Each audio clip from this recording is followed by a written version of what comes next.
don't do this directly ourselves, but yes, we do partner with another financial service that allows this for our patients. There is no safe treatment for this. There are some treatments that are pushed by some clinics. I don't want to name them, but those can be harmful to you. They can cause issues such as liver diseases. So safety is more important. I would obviously have to see you before giving a definite answer, but usually scars can be improved. Treated, you can never make it completely go away like nothing happened, but scars can always be improved and made less noticeable.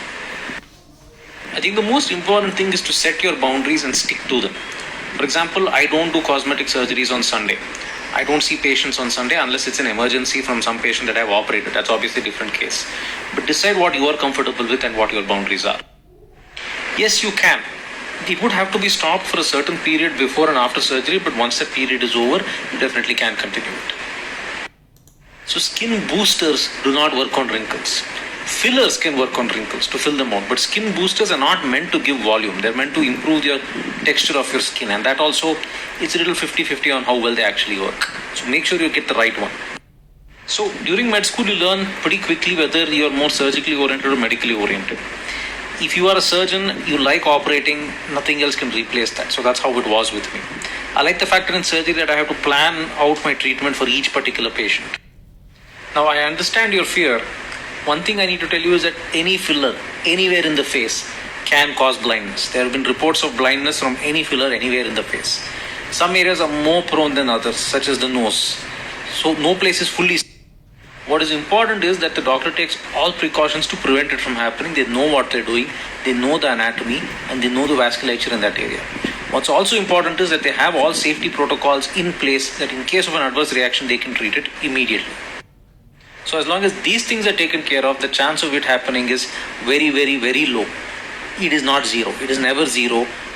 So make sure that you go to a very experienced person who's doing this. There are multiple treatment options for this. It depends on the patient. You would require a combination of oral treatment. You might require some peels. You might require lasers for the scars. So it would have to be judged individually, but there are various treatment options. It can be useful in some cases, but it should be used at the proper concentration and for a short period of time. It should not be for a long-lasting treatment, and it should especially not be used in pregnant women. So do not self-medicate and see a dermatologist.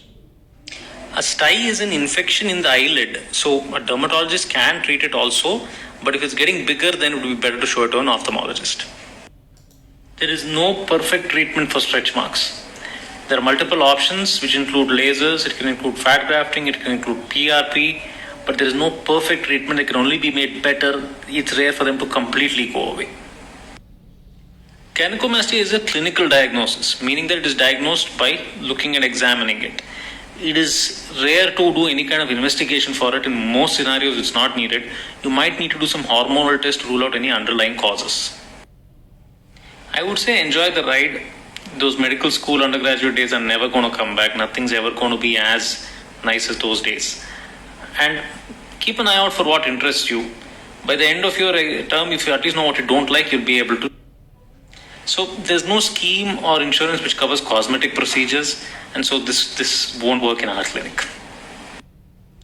So this is quite a wide question. Hyperpigmentation is an entire field, acne scars an entire field. It depends on the patient. What works for one might not work for another. You have peels, you have lasers, you have fat grafting. There are multiple options. It depends on the patient. So there are a couple of different options for hair loss in an eyebrow. One is something called microblading. The other is a hair transplant. Microblading is better for smaller scars where you're trying to cover up a small area. If you have a huge area of hair loss, and there's a lot of hair missing, then the microblading might look a little artificial, and in that situation, a hair transplant would be a better solution. So it depends on how big the area of hair loss is.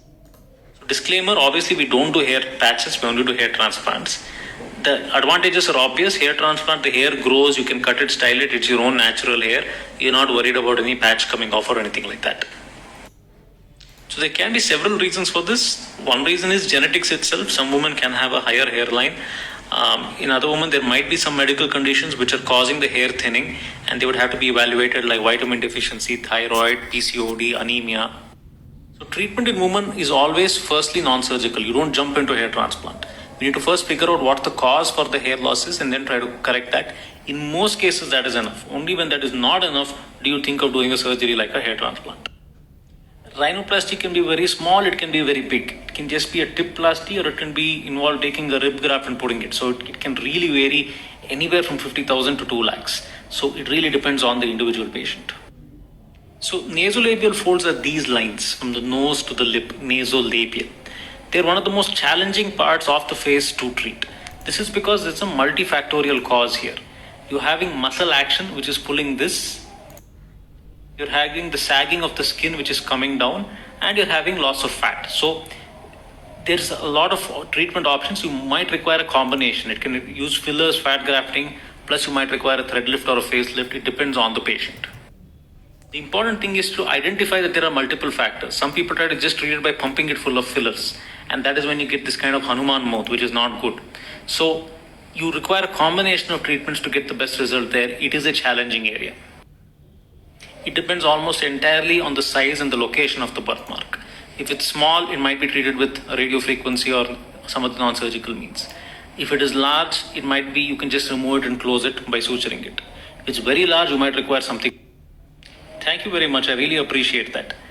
It is my aim to always be transparent and upfront with my patients. I explain to them what are the pros and cons of each technique, and then I allow them to decide for themselves. I don't like telling, no, this is fine, don't worry about it.